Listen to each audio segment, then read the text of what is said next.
राधे राधे। आज के इस खास वीडियो में बात करेंगे कि कैसे निरंतर श्रीमद् भगवद गीता जी के अध्ययन करते रहने से हमें मानसिक बल मिलता है और आत्मिक शांति मिलती है। दोस्तों, मैं अपनी बात बताऊं तो मेरी तो बहुत ही विकट स्थिति थी। आज आप लोग मुझे एकदम प्रसन्नचित्त और एक सुलझा हुआ व्यक्ति के रूप में देख रहे हो, परंतु मैं ही जानती हूँ कि कैसे ये मेरा पुनर्जन्म है और इसके पहले मैं कौन सी हरकतें करती थी। यानी इसके पहले तक मुझसे ज़्यादा अशांत और भटका हुआ इंसान मैंने अपनी ज़िंदगी में कभी नहीं देखा। छोटी छोटी सी बातें, बाहर की थोड़ी सी हलचल मेरे मन को इतना हिला देती थी जैसे कोई तूफान ही आ गया हो। और मैं आपको उदाहरण के लिए बताऊं तो अपने घर के कलेश तो छोड़िए, पड़ोस में किसी की लड़ाई हो तो मैं घबरा जाती थी। मैं इतनी नाजुक और कोमल कली जैसा मेरा हृदय था। अब इसका मतलब ये नहीं है कि अब मेरा दिल एकदम कट्टर और कठोर हो गया है। वास्तव में श्रीमद् भगवद गीता जी आपको करुणा सिखाती है। पूरी भगवद गीता का सार ही यही है कि आपके अंदर एक करुणा आ जाती है। दुख और तकलीफ तो मुझे अब भी होती है। ऐसा नहीं है कि अभी मेरा सारा मोह नष्ट हो गया हो। कई चीजों से अभी भी मैं मोहित रहती हूं, परंतु इन दोनों ही स्थितियों में जो सबसे बड़ा बदलाव आया है वो ये कि अब मुझे समझ आने लगा है कि ये मोह है। जैसे मैंने आपको एक वीडियो में बताया था कि कैसे काम हमारा सबसे बड़ा शत्रु है। ये बात भगवान ने हमें गीता में बताई है। तो अब आप किसी के भी प्रति आकर्षण महसूस करें तो उसे तुरंत पकड़ लीजिए करिए कि ये काम है, कोई आकर्षण नहीं है। ये गलत भाव है जो मेरे मन में उत्पन्न हो रहा है और इससे मुझे कोई मतलब नहीं, क्योंकि ये मन के विचार हैं, मेरे नहीं। बिल्कुल इसी प्रकार अब किसी भी चीज़ से मैं घबराती हूँ या मुझे डर लगता है तो मैं समझ जाती हूँ कि ये केवल मोह के कारण उत्पन्न है। यानी लोगों से, व्यक्तियों से, परिस्थितियों से आप बहुत ज़्यादा मोहित होते हो, मोहग्रसित रहते हो। इसीलिए आपको बाहर की चीज़ें भीतर विचलित करती हैं। अभी भी मुझे दुख और परेशानियां होती हैं, परंतु बाहरी तौर पे भीतर मेरे मन में एक अलग तरह की शांति का अनुभव मैं करती हूँ, क्योंकि मुझे अब पूर्ण विश्वास है कि भगवान हमेशा हमारे साथ हैं। भगवान हम सबके हृदय में विराजमान है और भगवान ने बताया है कि कैसे वो हमेशा हमारी मदद करते हैं।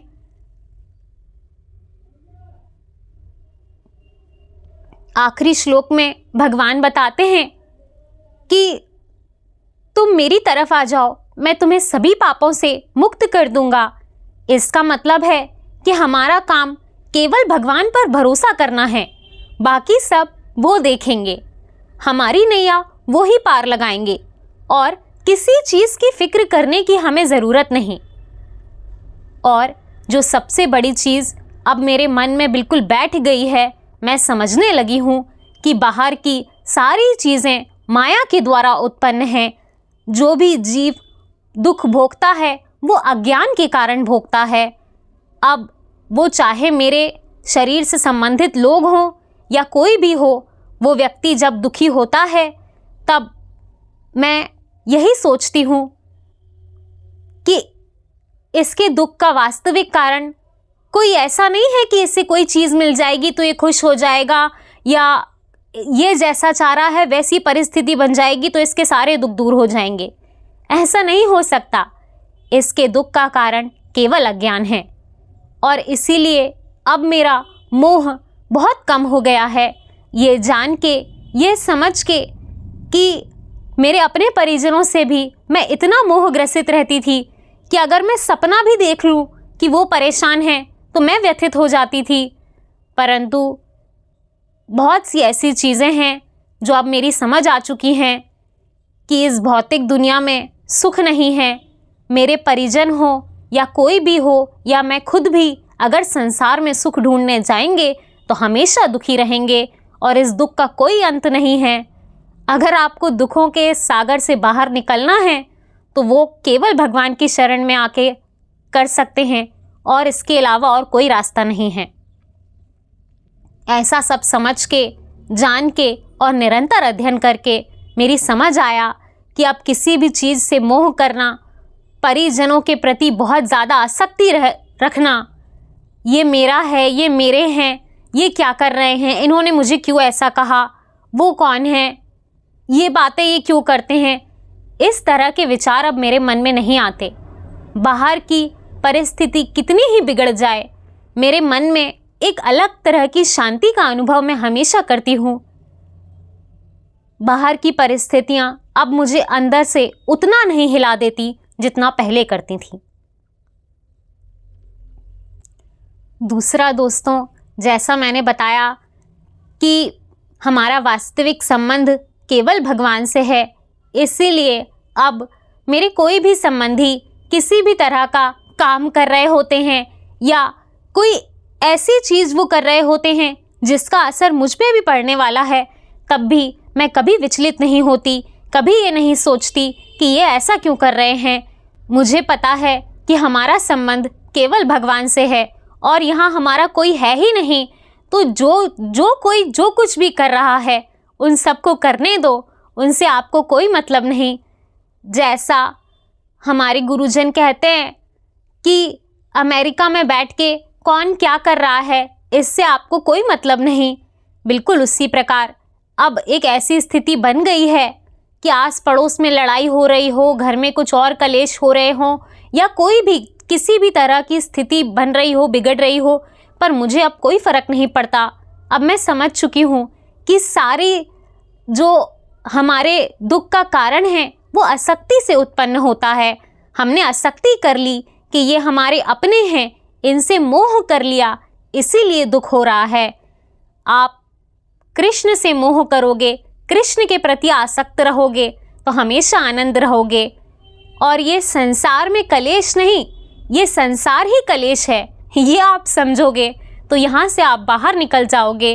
ये बात को अच्छे से जानोगे कि भगवान के आश्रित रहो और किसी पर भरोसा मत करो और कभी भी ये मत समझो कि शायद ये व्यक्ति आगे मेरे काम आएगा। ये एक बहुत बड़ा एक भ्रम में डालने वाली चीज़ है जो हमारे सभी गुरुजन समझाते हैं कि सच्ची मानिए, यहाँ कोई अपना नहीं है, कोई वास्तव में अपना है ही नहीं, सारे संबंधी सब झूठे हैं, हमारे अपने केवल भगवान हैं। जब आप ये मान लेते हो तब आपको प्रत्यक्ष रूप से दिखाई देने लगता है कि वास्तव में कैसे हर जगह केवल भगवान ही हमारी मदद कर रहे हैं। इस पे हमारे महाराज जी ने एक बहुत सुंदर बात कही थी कि बाके की सारी लीलाएं भी बाकी हैं और इनकी लीला वही समझ सकता है जिसका कुछ बाकी ना रह गया हो।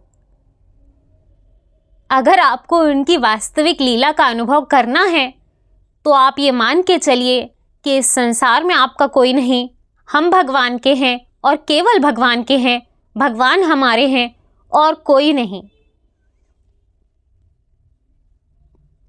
जब से ये चीज़ मैंने समझी है, अपने दिल में उतारी है, तब से मैं किसी चीज़ से मोह नहीं करती, किसी जगह पर आसक्ति नहीं रख लेती। मुझे पता है सब कुछ परिवर्तनशील है, एक दिन ये समय भी निकल जाएगा।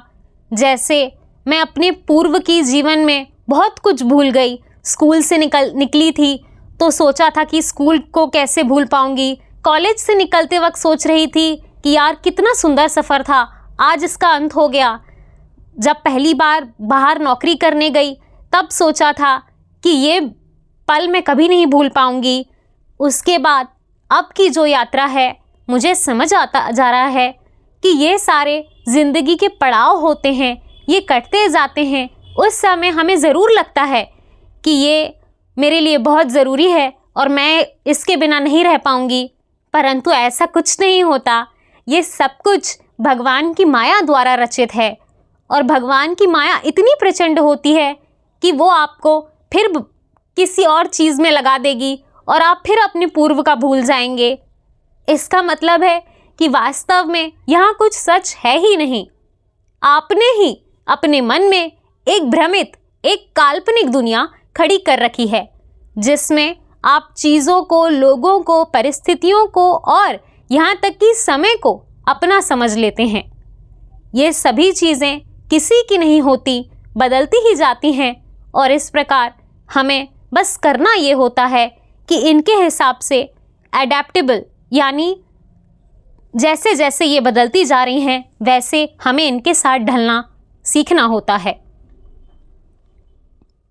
और ये बात हमेशा याद रखो कि दुनिया की हर एक चीज़ बदल जाएगी, हर एक चीज़, एक छोटे से छोटी चीज़ भी बदल जाएगी, आपका पूरा शरीर ऊपर से लेकर नीचे तक बदल जाएगा, परंतु एक चीज़ है जो कभी नहीं बदलेगी, वो है हमारा और भगवान का अटूट, अविनाशी और सनातन साथ। ये हमारे मरने के बाद भी, जब हम इस शरीर को त्यागेंगे, उसके बाद की जो हमारी यात्रा होगी, वहाँ पर भी हमारे लिए केवल भगवान होंगे। इसीलिए जब आप इस बात को अच्छे से समझते हैं कि जब इस संसार से हमारा कोई संबंध ही नहीं, तो इस संसार के संबंधी हमारे कैसे हो सकते हैं, तब आप एक बहुत ही अलग तरीके का मानसिक बल आप महसूस करेंगे। मैंने आपको अपनी बात बताई कि कैसे पड़ोस में भी झगड़ा होता था तो मैं घबरा जाती थी, मेरे अपने लोगों से तो मैं कैसे मोहित थी। ये बात बताने के लिए तो मुझे अलग से पूरे वीडियो बनाने पड़ेंगे। मतलब मैं बहुत ज़्यादा लोगों में, क्योंकि मैं इन्हीं लोगों को, इन्हीं संबंधों को अपना समझ रही थी। मुझे लगता था कि यही वास्तविक हैं, परंतु ऐसा नहीं होता। कल अगर ये लोग चले जाएंगे तब मैं कहाँ जाऊंगी, किसके भरोसे रहूंगी? फिर जिस पे भरोसा किया फिर वो भी चला गया, तो इससे अच्छा है लोगों को बदलते जाओ। इससे अच्छा है कोई एक ऐसा पकड़ लो जो आखिरी तक आपके साथ रहे। इस पे मैंने एक बहुत सुंदर कहानी पढ़ी थी, मुझे बहुत अच्छी लगी।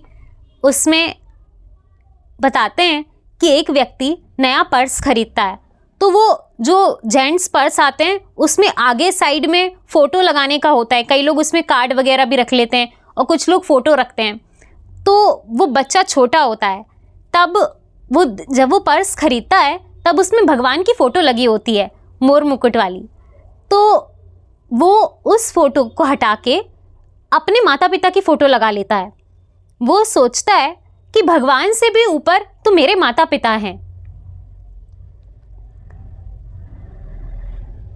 उसके बाद जब वो बच्चा बड़ा होता है, उसकी शादी होती है, तब उसकी आसक्ति उसकी पत्नी में हो जाती है। इस प्रकार वो माता पिता की फोटो को निकाल के अपनी पत्नी की फोटो लगा लेता है। फिर समय आगे बढ़ता है, उसके बच्चे होते हैं, तो वो बच्चों को ही वास्तविक और अपना मान लेता है और इस प्रकार अपनी पत्नी की फोटो हटा के बच्चों की फोटो लगा लेता है। फिर आगे बच्चों की शादी होती है, उनके बच्चे होते हैं, तो नाती पोते उसके बहुत ज़्यादा उसे करीबी लगने लगते हैं और इस प्रकार वो उनकी फ़ोटो हटा के नाती पोते की फ़ोटो लगा लेता है। फिर उसके जीवन में एक समय ऐसा आता है जब उसके माता पिता का देहांत हो जाता है, पत्नी भी चली जाती है, बच्चे बाहर निकल जाते हैं और नाती पोता तो इतने छोटे होते हैं कि वो भूल ही जाते हैं कि उनका कोई दादा भी था। इस प्रकार उसे समझ में आता है कि यहाँ पर हमारा कोई संबंधी था ही नहीं, सब अपने अपने में लगे हुए थे, हम ही इनसे अलग से मुँह कर रहे थे, इन्हें ही अपना मान रहे थे, इसीलिए ये तकलीफ भोग रहे हैं। फिर जब वो उनकी फ़ोटो निकालता है, आखिरी में देखता है कि अभी भी वो मोर मुकुट वाली फ़ोटो उसी में लगी होती है, तब उसे समझ आता है कि यार शुरू से लेके अभी तक मैंने बहुत से संबंधी बदले, बहुत से लोग आए गए, परंतु एक कोई ऐसा था जो शुरू से, पहले दिन से आखिरी तक मेरे साथ है। मैंने कभी ध्यान ही नहीं दिया और ये समझा ही नहीं कि मेरा वास्तविक संबंध तो इन्हीं से है। इस प्रकार दोस्तों, जब आप ये समझते हो कि हमारा संबंध केवल भगवान से है, आपको एक मानसिक बल मिलता है, आप मोहग्रसित नहीं होते। हमारे सारे दुखों की शुरुआत मोह से होती है। आप श्रीमद् भगवद गीता जी के पहले अध्याय में देखेंगे, जब अर्जुन जैसा महान धनुर्धर कांपने लगता है ये सोच के कि ये मेरे अपने हैं, मैं इनसे युद्ध कैसे कर सकता हूं। यानी वो इतना मोहग्रसित हो जाता है कि इतना बलवान होने के बावजूद भी वो मानसिक रूप से हारा हुआ महसूस करता है और कायरों की भांति युद्ध छोड़ के जाने की या अपने आप को खत्म करने की बात करने लगता है। दोस्तों, ये वास्तव में हम सभी की कहानी है। मैं अपना भी बताऊं तो मेरे साथ भी यही है। हम दुनिया की सबसे बड़ी से बड़ी जंग जीत सकते हैं, परंतु अपनों के साथ जो जंग होती है उसमें हम हार जाते हैं।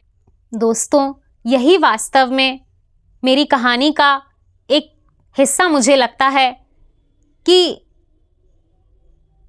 बड़ी बड़ी जंग हम जीत जाते हैं, परंतु इस संसार में हमने जो अपने मन से मान के अपने संबंधी बना लिए या शरीर से जिनका संबंध था उन्हीं को वास्तविक मान लिया, उनके रिश्तेदारी में हम ऐसा फंस जाते हैं कि एक समय ऐसा आता ही है जब हमें लगता है कि ये जीवन ही नहीं है काम का, और क्या मतलब ऐसे जीवन जीने का जिसमें हमारे अपने ही हमारे साथ ना हो। इस प्रकार हम रिश्तेदारी में उलझ के अपने इस दुर्लभ मानव जीवन को जो भगवान की प्राप्ति के लिए मिला है, ऐसे झूठे रिश्तेदारी में फंस के इसे नष्ट कर लेते हैं।